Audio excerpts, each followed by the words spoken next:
The sun had barely risen over the quiet suburban neighborhood, casting a warm, golden hue on the rows of neatly trimmed lawns and charming homes. Birds chirped in the distance, and the soft rustling of leaves in the gentle breeze added to the peaceful ambience.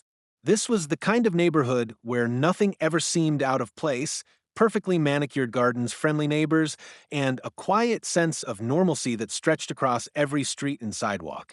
For Emma, a 17-year-old with a disability, this was the world she had grown up in. She had always found solace in the simplicity of it all. The world was slow for Emma in the best possible way. Nothing rushed, nothing moved too fast. Emma had always been the kind of person who radiated joy. Even though she relied on a motorized wheelchair to navigate the world, she never let her disability define her. Emma's passion for life was evident to everyone who knew her. She had a special place in her heart for the garden. Every morning, she would roll herself to the front porch, take in the sight of the lush greenery and smile. The flowers, vibrant and full of life, made her feel connected to something bigger, something that transcended the confines of her chair. Her love for flowers was more than just admiration. It was a deep appreciation for beauty and the small things that made life worth living. On this particular morning, Emma was doing what she did best, enjoying the world around her. With her fingers gently brushing the petals of the daffodils in the garden, she felt a moment of peace. She could hear the laughter of children playing in the distance, the hum of a neighbor's lawnmower starting up, and the occasional dog barking. Sounds that told her it was just another day in the peaceful world she cherished.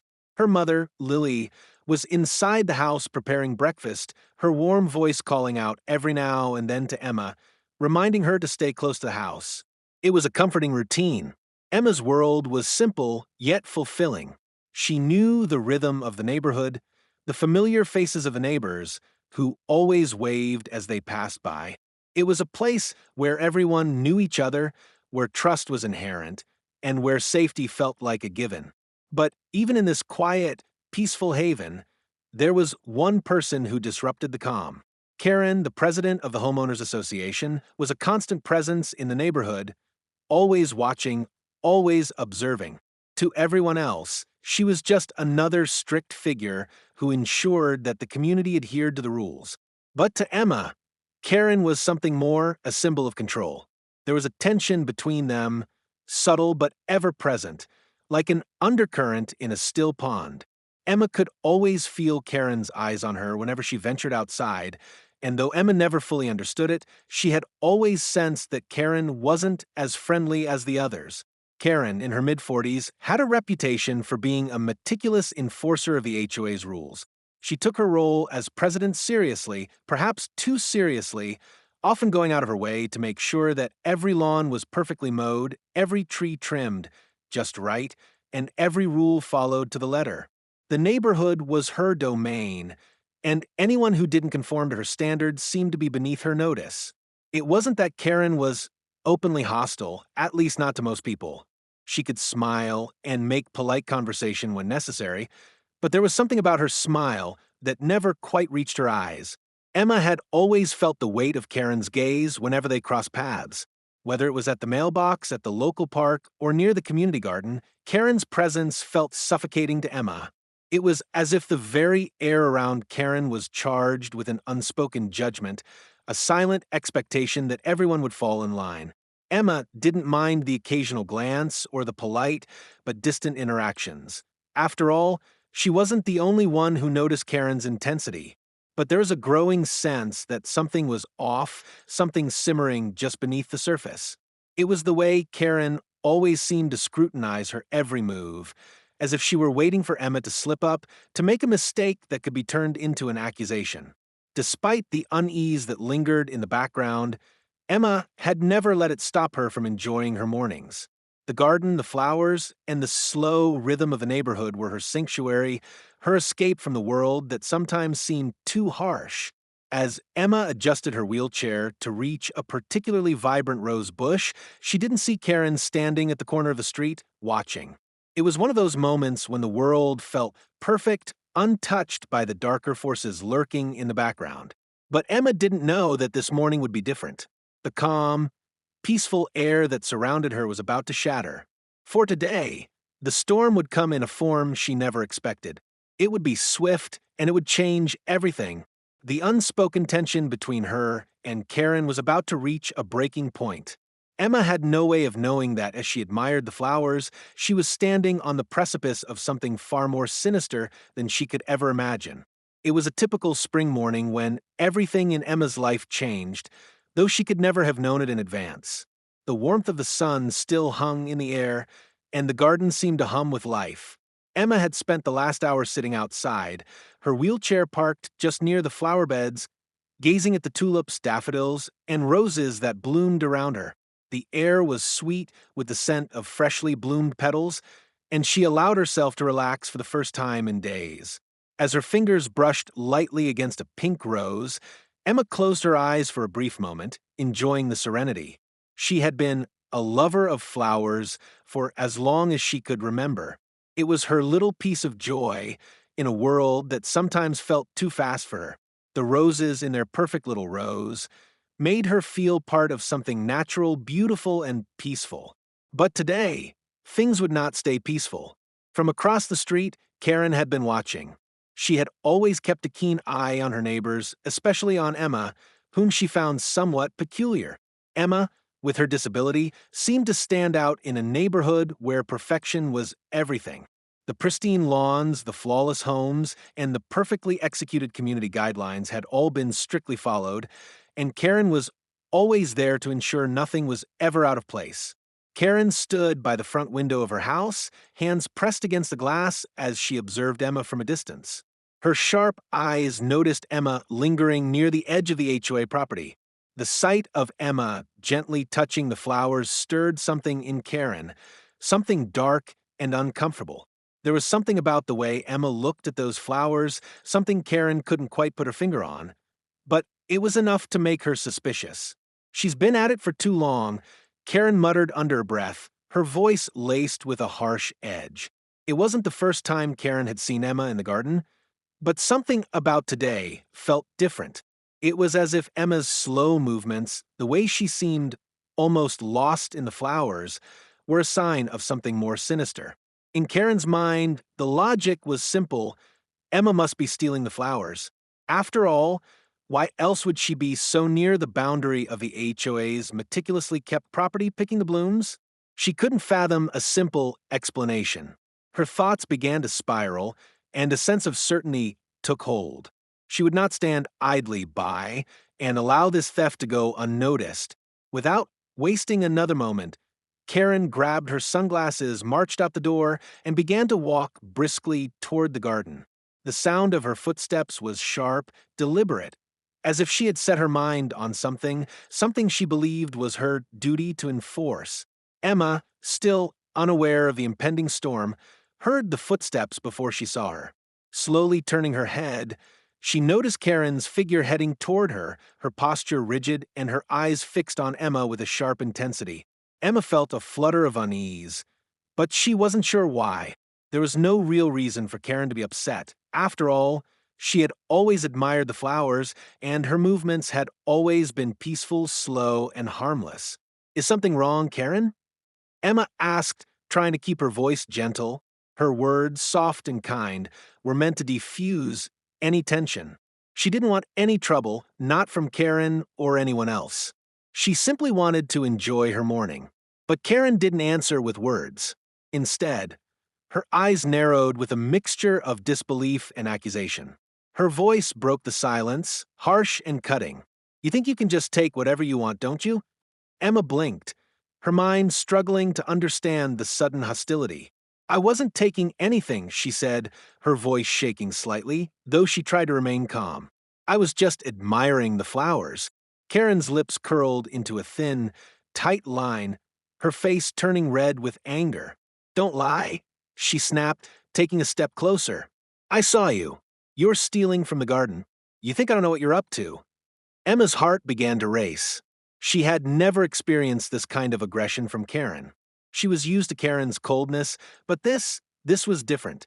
"I wasn't stealing," Emma said, her words more forceful now, though the fear in her voice betrayed her calm facade. I don't care. Karen cut her off, her voice rising with each syllable. You think you can get away with this? Not in my neighborhood, you don't. The words hit Emma like a slap. She wasn't sure how to react.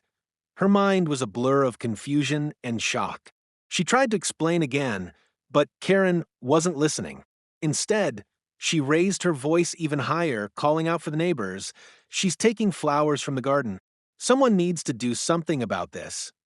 Emma's attempts to explain fell on deaf ears. More neighbors began to gather, drawn by the noise. People peeked out from their windows, stood on their porches, and whispered to one another. The once quiet, serene morning began to shift into something darker. The community, which had always felt like a safe haven to Emma, was now buzzing with a hostile energy. Karen's voice grew louder and more frantic, her eyes wild with paranoia. She's stealing. She's been doing this for weeks, trying to get away with it. I won't let her ruin this neighborhood. Emma's stomach twisted into knots. She couldn't believe what she was hearing. Karen's words weren't just accusations, they were becoming a public spectacle, turning her into the villain in front of an audience. She could feel the eyes of her neighbors on her, their judgment searing into her skin. She hadn't done anything wrong, but in that moment, Karen had made it seem like she was a criminal. The tension was unbearable. Karen's face was twisted with a fierce, almost uncontrollable anger, her body shaking as she pointed at Emma. I'm calling the police. You can't just take what doesn't belong to you. Emma's breath caught in her throat. She felt trapped, cornered by Karen's aggression and the growing number of eyes on her. She was no longer just Emma, the girl in the wheelchair. She was the thief, the criminal, the object of suspicion. The world around her had shifted, and it felt like there was no escape from the storm that was rapidly brewing. Karen's paranoia had taken over, transforming a simple moment of admiration for the flowers into an accusation so powerful, so unwarranted, that Emma felt like she was being suffocated by it. The calm, peaceful morning had shattered, and in its place was a growing sense of dread, a fear that something far worse was coming. The air hung thick with tension as Karen's accusations became louder, more vehement. Her voice, shrill and unyielding, echoed through the streets, drawing the attention of neighbors who were once mere spectators, now becoming reluctant participants in a drama none of them had expected. The peaceful morning had been torn apart by Karen's irrational fury, and Emma found herself standing at the center of it all, her heart pounding, her breath shallow. She couldn't comprehend the turn of events. One moment, she had been admiring the flowers, and the next, she was trapped in a confrontation with a woman who seemed determined to destroy her life. Karen, please, Emma said, her voice trembling, her body frozen in place. I haven't done anything wrong. I was just looking at the flowers, that's all. Please, you don't have to do this. But Karen's face was a mask of fury. Her eyes, wild and unblinking, locked onto Emma, as if she were an intruder, a threat to the very foundation of the neighborhood she had worked so hard to control. There was no reasoning with her. The rationality that once existed between neighbors had evaporated, replaced by an irrational obsession with power and dominance. You think you can just take whatever you want? Karen spat, her voice dripping with contempt. You think you can steal from my garden and get away with it? I won't let that happen. Emma tried to push herself backward in her wheelchair, her hands gripping the wheels tightly as she felt the sharp sting of fear creeping up her spine. She knew Karen well enough to understand that there was no talking her down. This wasn't about flowers anymore.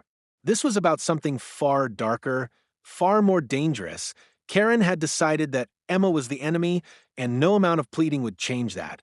Before Emma could react, Karen's movements became erratic. In a swift, deliberate motion, Karen reached into the large bag hanging at her side, and Emma's heart skipped a beat as she saw the unmistakable shape of a gun. The sight was so surreal, so out of place in the middle of their quiet suburban neighborhood, that Emma couldn't comprehend it at first. She stared, paralyzed, as Karen's trembling fingers wrapped around the weapon, her hands shaking with an intensity that matched the venom in her words. Karen, stop. You don't need to do this. Please, put the gun down. Emma's voice cracked with desperation, but it was already too late. The reality of the situation hit her like a sledgehammer, and the world seemed to close in around her. Karen's eyes were wild, her breath coming in quick, shallow gasps. You think you can escape? You think you can steal from me and just walk away? Not in my neighborhood. Her voice trembled with anger and fear, but it was the madness in her eyes that struck terror into Emma's heart. In one swift motion, Karen raised the gun, pointing it directly at Emma. The muzzle was steady, aimed with an eerie precision that made Emma's blood run cold. I'm not letting you ruin this community. Karen's voice was barely more than a growl, as though every word was laced with hatred and the desperation to be in control. Emma's hands shook as she tried to back away, the wheels of her chair scraping across the gravel. She didn't understand what was happening. She had always known Karen was intense, but this was beyond anything she could have imagined. This wasn't a confrontation over flowers anymore. This was something far more dangerous, something that Emma had no way of preparing for. Please, Emma pleaded again, her voice barely a whisper. Please, Karen, I don't want to fight. I'm not a threat to you. But Karen's expression remained unchanged. Her finger tightened on the trigger, and in the next moment, the air was pierced by a muffled bang. The sound was sharp, like a thunderclap in the otherwise still morning, but oddly muted, as though the world itself had swallowed the noise. The bullet struck Emma before she could even register what had happened. The pain was immediate, an intense, searing sensation that bloomed from her chest and spread like wildfire. Emma gasped, her breath catching in her throat as the world around her began to spin. She looked down, her eyes wide with confusion, and saw the blood spreading across her shirt, the warmth of it soaking into her clothes. For a moment, it didn't seem real.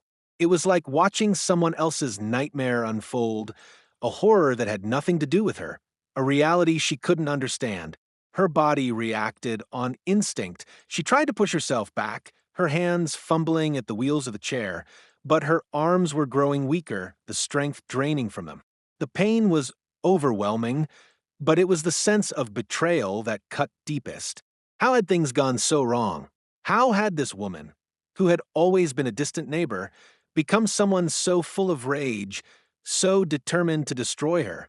The world around Emma grew darker, the edges of her vision blurring as though she were sinking into a deep, endless fog. The sounds of a neighborhood, the chirping of birds, the distant hum of car engines became muffled, like a distant memory she couldn't quite hold on to. Her chest tightened, each breath a struggle, and she knew, deep down, that something was horribly wrong. Karen stood over her, the gun still in her hand, her eyes cold and calculating as she watched Emma's struggle. There was no remorse in her gaze, no hint of regret. She was a woman driven by fear, by the need for control, and now, in her mind, she had taken the ultimate step to preserve that control. Emma was a threat, and she had eliminated it. There was no one to stop her now. Neighbors began to gather, their faces filled with shock and confusion. Some were too stunned to speak, while others stood frozen, unsure of what to do. They watched from their doorways, from behind curtains, as Emma's body slumped forward in the chair. The sound of her labored breathing was the only noise in the otherwise still air. But it was too late. As Emma's consciousness slipped away, she was aware of nothing but the overwhelming silence and the growing darkness that surrounded her. Her last thoughts were a mix of disbelief and sorrow. Not for herself, but for the world she was leaving behind, a world that had once felt so safe, so full of possibility. And Karen stood there, watching it all, her expression unreadable. She made no attempt to comfort Emma, no remorse for what she had done. She had made her choice, and in that moment, Emma ceased to exist for her.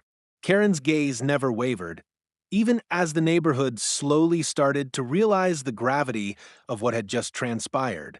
The storm had come, and it had torn apart everything in its path, leaving only the silence of a shattered community and the haunting image of Emma's empty wheelchair, forever a symbol of what had been lost. The world seemed to stand still in the moments after Emma fell silent. The gunshot echoed in Emma's family's hearts, even after the physical sound had faded into the air. The serene neighborhood, once calm and full of life, was now a stage for horror.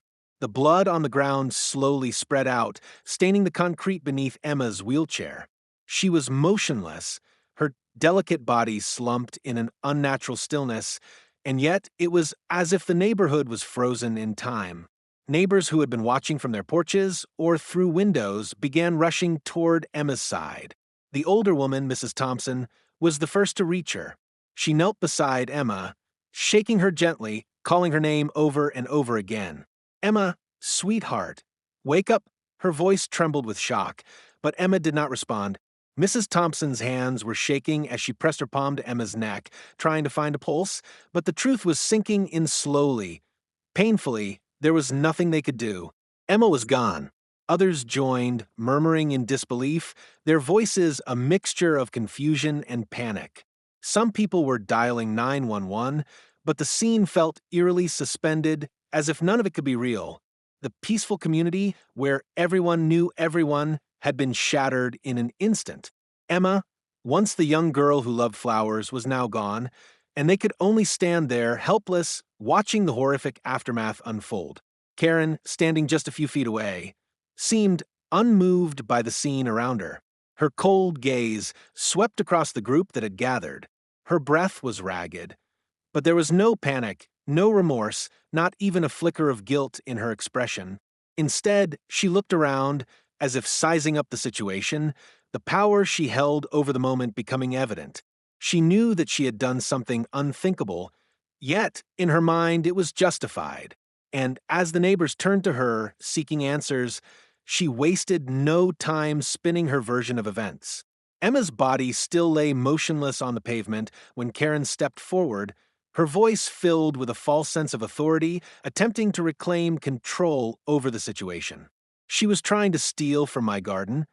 Karen's words were sharp and quick, as if rehearsed. "I saw her near the flowers, and when I confronted her, she made a run for it, trying to take them. She was trying to escape." Her voice was unwavering, almost practiced. Karen pointed at Emma's body, exaggerating the story as if it were a fact, as though she were defending herself from an attack. "She came at me with a weapon. I had no choice," Karen continued, her eyes darting nervously toward the neighbors who were now beginning to surround her. "I was just protecting myself and my property." She wouldn't listen to reason, and she wouldn't stop. She was dangerous. She was a threat to this community. Some of the neighbors exchanged uneasy glances, but others, those who hadn't witnessed the confrontation or were still reeling from the shock, began nodding. Karen's tale, though far from the truth, was plausible to them. Emma, in her wheelchair, could have been mistaken for a threat. She had been near Karen's garden, after all, and the notion of a young woman attempting to steal flowers wasn't entirely unbelievable, despite the absurdity of the accusation. Karen's lie was already taking root, and by the time the police arrived, Emma's family had yet to arrive on the scene. The officers began asking questions, but Karen's testimony was already gaining traction, the foundation of a false narrative built on fear and manipulation. In the meantime, Emma's mother, Lily, was at home, preparing dinner when her phone rang. It was a number she didn't recognize. Her heart dropped to her stomach as she answered the call, the words that followed ringing in her ears like the cruelest of ironies. "Mrs. Winters, this is Officer Ramirez. I'm afraid I have some bad news. Your daughter has been involved in an incident. You need to come down here right away. There's been a shooting." Lily's world seemed to collapse in that instant. The phone slipped from her hands as she dropped to her knees, disbelief clouding her thoughts. She couldn't process it. She couldn't make sense of the words she'd just heard. Emma, her precious, sweet Emma, shot? It was unthinkable. It couldn't be true. In a daze, Lily found herself rushing toward the scene, her heart pounding in her chest with every step. She didn't know what had happened, but she had to see Emma. She had to hold her daughter. Maybe, just maybe, there had been some mistake. She clung to the fragile hope that when she arrived, Emma would be there, safe, her smile lighting up the air around her. The thought that her daughter was dead never crossed her mind. When Lily arrived at the scene, the sight before her crushed her. Emma was still there, her body covered by a white sheet, her wheelchair overturned beside her. The world around her was spinning, neighbors, officers, and the ever-present Karen all watching her approach. "Lily, I'm so sorry." Mrs. Thompson's voice was quiet, full of sorrow, but it felt like a physical blow. Lily barely registered her words. She stumbled forward, her eyes locked onto Emma's lifeless form. Her heart shattered as she dropped to her knees, her hands reaching out toward her daughter, her voice a broken cry of denial. "No, no, no, no," she whispered, shaking her head in disbelief. She could barely breathe. This wasn't happening. This couldn't be real. Emma had always been her bright, sweet girl, the one who saw the world with a heart full of love. How could she be gone? The officers were speaking to Karen, but Lily didn't hear their words. She couldn't focus on anything but Emma. Her precious girl was gone, and the world felt empty, hollow. Her mind couldn't process it. She felt as though she were living in a nightmare, one where everything she held dear had been torn away in an instant. Karen's voice cut through the fog of grief. She was speaking to the officers now, telling them her version of events, a story so far removed from reality that it felt like a betrayal. But Lily couldn't respond to it. Her thoughts were consumed by the image of Emma's face, the silence in her body, the absence of her laughter, her spirit. The officers, in a cold and calculated manner, began asking Lily questions, but she couldn't even comprehend what they were saying. The grief was overwhelming, a tidal wave of sorrow that threatened to pull her under. She couldn't think straight. She couldn't process the words, the accusations, the lies that Karen was spinning. Karen, Lily managed to choke out, her voice breaking. "How could you do this?" The words came out raw, filled with pain and betrayal. How could someone take the life of a defenseless child, a child who had done nothing but love the world around her? But Karen's expression never wavered. She didn't flinch at Lily's words. She simply looked at her as if Emma's death meant nothing, as if she had done nothing wrong. Lily's heart broke again. The woman who had just murdered her daughter stood there, unaffected, her lies spinning freely. And in the midst of all of this, Lily's mind struggled to accept the truth. It was too much. It couldn't be real. As the police continued their questioning, Lily's thoughts were consumed by one question. How could this happen? And more than that, how could anyone believe Karen's lies over the truth? The day had started so calmly, so innocently, and now Lily was left in a world where her daughter's laughter would never be heard again, where the simple joys of their life together had been stolen forever. The grief was suffocating, and the denial of the truth was the hardest part to bear. It was an unbearable weight, one that would follow her in the days to come as the fight for justice began. In the days following Emma's tragic death, the world around Lily seemed to collapse. Her grief was all-consuming, a hollow emptiness that weighed heavily on her chest. But even in her darkest moments, there was one thought that kept her awake at night. This couldn't have been a random act of violence. Something was wrong. Emma's death, so senseless, so violent, couldn't have simply been the result of an outburst from Karen. There had to be more to the story. Determined not to let her daughter's death be swept under the rug, Lily refused to accept Karen's narrative. Emma had been a sweet, gentle soul, never the kind to cause trouble. She couldn't have suddenly turned into a criminal in Karen's eyes. Lily needed answers, and she wasn't going to stop until she found the truth. The first step in their search for answers was simple: dig into Karen's past. It didn't take long for Lily and her brother, Marcus, to uncover unsettling patterns of behavior that suggested Karen had a history of overreacting, of jumping to conclusions without evidence. They had heard rumors in the neighborhood about Karen's overzealous enforcement of the HOA rules, how she would call out residents for minor infractions, often escalating small issues into major confrontations. But now, as they sifted through the past, the truth became harder to ignore. Lily spent hours combing through social media posts, searching for any mention of Karen's previous encounters with neighbors. It wasn't long before she found several instances of similar accusations. Karen had been involved in multiple disputes, often accusing neighbors of stealing or breaking HOA rules with little to no evidence. One post from Linda, a neighbor who lived down the block, read, "Karen called the cops on me because she said I was parking too close to the sidewalk. She was just looking for an excuse to create problems." Lily's blood ran cold as she read the comments from other neighbors, all speaking about Karen's tendencies to fabricate problems, to accuse people of things they hadn't done.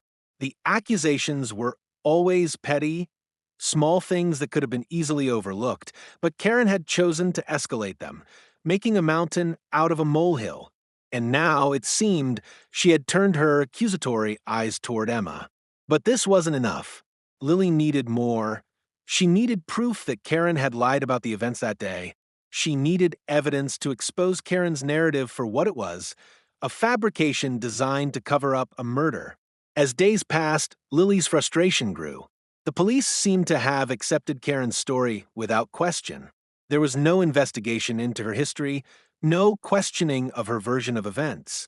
The police had focused on Emma as the victim, but the truth seemed so far out of reach. That's when Marcus took matters into his own hands. With the help of a local private investigator, David, they began gathering information from the neighborhood, knocking on doors, and speaking to anyone who might have seen something that could provide a clue. The investigation began to take shape when David uncovered something startling: surveillance footage from a camera mounted on a neighbor's house directly across from Karen's property. The camera, which had been installed for security reasons, had recorded the confrontation between Emma and Karen in its entirety. When David first showed Lily the footage, her heart sank as she watched the scene unfold. In the video, Emma was seen slowly approaching the garden, her hands gently touching the flowers as she had done countless times before. Karen's figure appeared from the side of the frame, walking briskly toward Emma. The confrontation started innocuously. Karen's voice raised an accusation, but as the video progressed, it became clear that Emma was trying to explain herself, trying to de-escalate the situation. She appeared calm, non-threatening, but Karen, already worked up, was having none of it. The footage captured every word, every movement. As Karen's voice grew louder, Emma's expression changed from confusion to fear. And then, in the blink of an eye, Karen pulled out a gun, raised it, and shot Emma without hesitation. The footage didn't lie. There was no weapon in Emma's hand. She wasn't running away as Karen had claimed. Emma had made no move that could be perceived as threatening. The video showed the truth in the coldest, most undeniable way possible. Karen had murdered Emma in cold blood, believing her to be a threat that never existed. As the video played, Lily's eyes filled with tears of grief and rage. The truth was out, but now they had to expose it to the world. With the evidence in hand, Lily and Marcus took the footage to the police.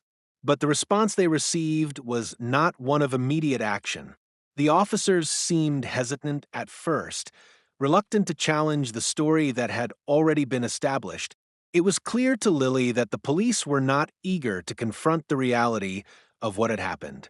It was a small-town tragedy. No one wanted to stir the pot to question the authority of someone like Karen, who had been an upstanding member of the community for so long. Lily and Marcus wouldn't back down. With the help of David, the private investigator, they began building a case.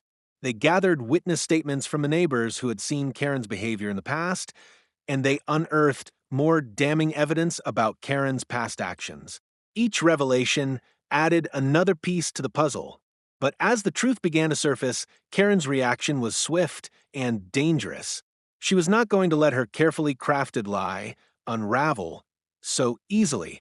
One evening, as Lily and Marcus were discussing their next steps, a car pulled up outside their house. It was Karen. "I know what you're doing," Karen said, her voice low and cold. "You think you can just drag me through the mud? You think you can ruin my life?" Lily stepped forward, her eyes steely with determination. "You've already ruined Emma's life, Karen, and you will pay for what you've done." Karen's eyes narrowed, and her lips curled into a dangerous smile. "You have no idea what I'm capable of," she said, her voice dripping with venom. If you keep digging, you'll regret it. You'll see how far I'm willing to go to protect myself. The threat was clear. Karen was desperate, and she would stop at nothing to silence anyone who tried to expose her lies. It wasn't just about Emma anymore. It was about saving face, about maintaining control. But the family wasn't afraid. They had the evidence. They had the truth on their side, and they weren't going to back down. Karen's threats only strengthened their resolve. The investigation continued, each new discovery pushing Karen further into a corner. As the pieces of the puzzle came together, Lily felt a small flicker of hope. Justice for Emma was within reach. But they had to stay vigilant. The fight was far from over, and Karen's desperation would only grow as the truth came closer to light. With the truth finally in their hands, Lily, Marcus, and their team of supporters, led by the determined private investigator David, set their sights on exposing Karen for what she truly was.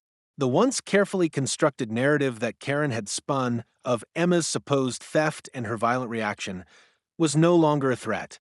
The footage, the eyewitness accounts, and the evidence from the community's past dealings with Karen had pieced together a story that could no longer be denied.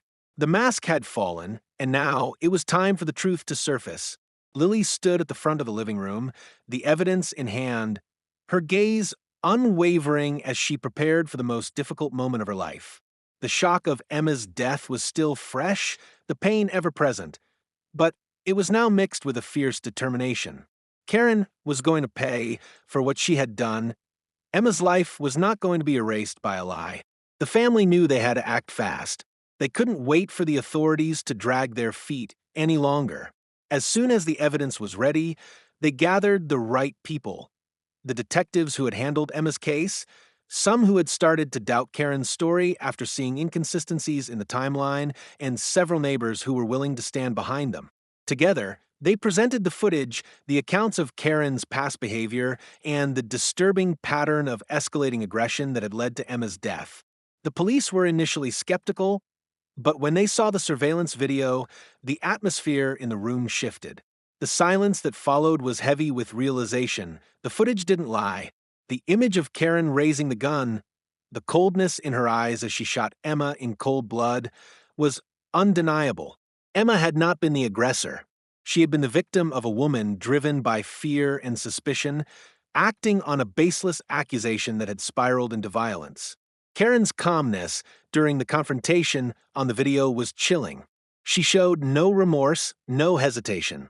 It was as if Emma's life didn't matter, a mere obstacle to be eliminated. The authorities began to see Karen in a new light.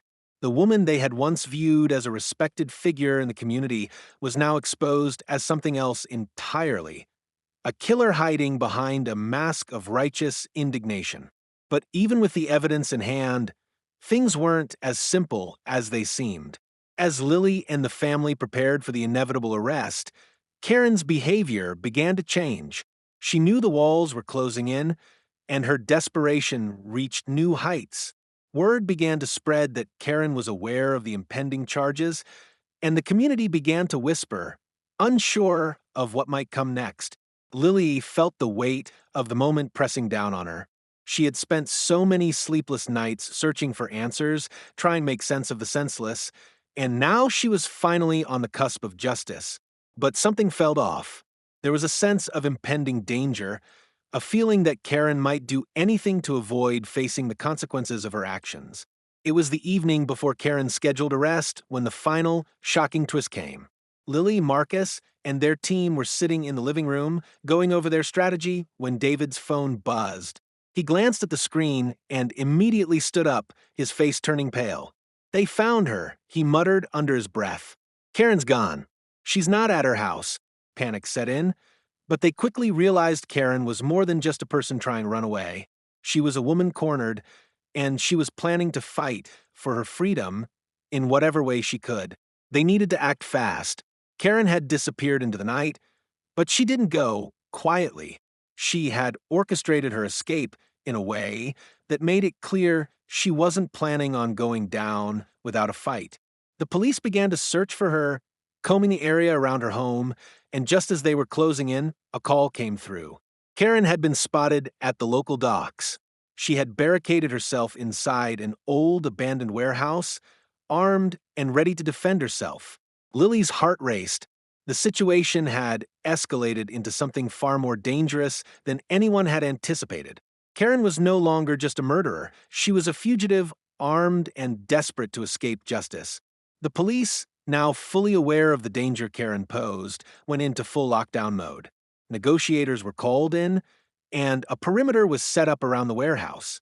The final standoff was about to unfold. The family, along with the authorities, was forced to wait as the situation at the warehouse reached a boiling point. The standoff dragged on for hours, with tense radio communications and negotiations taking place behind the scenes. Lily was frantic, her mind racing with thoughts of what might happen next. Would Karen give up? Or was she really prepared to go to extreme lengths to avoid the consequences of her actions? The tension was unbearable, each moment that passed feeling like a lifetime. The whole community held its breath, unsure of how this final chapter would unfold. The officers tried their best to negotiate, to offer Karen a chance to surrender peacefully, but as the hours wore on, it became clear that Karen's mind was made up. She had made the decision long ago that she would not face the consequences for her crime. And then, as quickly as it had all started, it ended. The police stormed the building, and Karen was taken into custody. The final moments of the standoff were chaotic, but the outcome was clear. Karen had fought to the bitter end, but in the end, she had been caught. The once untouchable figure had been brought down, and justice for Emma was finally within reach. The days that followed were a whirlwind. The news coverage was intense, with every outlet covering the standoff, Karen's arrest, and the story of Emma's tragic death. The community, once divided, began to come together in the wake of the news. People who had been silent began speaking out, sharing their own stories of Karen's behavior, and the truth was becoming undeniable. But even with the arrest, the pain didn't go away. Lily and Marcus struggled with the weight of their loss. Emma's absence was a constant ache, a gaping wound that couldn't be healed no matter how much justice was served. The scars from the tragedy would never disappear, but they found solace in the fact that Karen would be held accountable for what she had done. As the trial loomed on the horizon, Lily reflected on her daughter's life. Emma had been kind, full of light, and passionate about the small joys in life. Flowers had been Emma's world, and it was in the garden that she had found a connection to something greater than herself. Emma had never deserved what happened to her, but she would not be forgotten. In the final moments of the video, Lily sat in Emma's room, the sunlight filtering through the window. The camera zoomed in on a single flower, a daffodil that Emma had loved, now resting in a vase on her desk. Lily's voice echoed softly as she spoke, her words filled with quiet strength. Emma's memory will live on, not in the way Karen wanted, through fear and lies, but through the love she gave to this world. We will remember her kindness, her joy, and her spirit. We will stand for what's right, no matter how hard it gets. The video ended with a final shot of the garden Emma had loved, the flowers swaying gently in the breeze. The story of Emma's life and the fight for justice that followed would stay with the community forever, a reminder of the fragility of life and the importance of standing up for what's right. Justice for Emma was more than just a legal victory. It was a legacy. It was a message that no one, no matter their position in the community, was above the law. And for Lily, it was a promise she would carry with her for the rest of her life, that Emma's spirit would never be forgotten. If you've been moved by Emma's story and the fight for justice, don't let her memory fade. Share this video with your friends and family to ensure that her story is heard and that the truth is never forgotten. Don't forget to like, comment, and subscribe to the HOA Stories for more powerful and emotional real-life stories that matter. Together, we can stand for what's right, fight for justice, and keep the voices of the innocent alive. Stay connected, stay strong, and remember, the fight for truth never ends.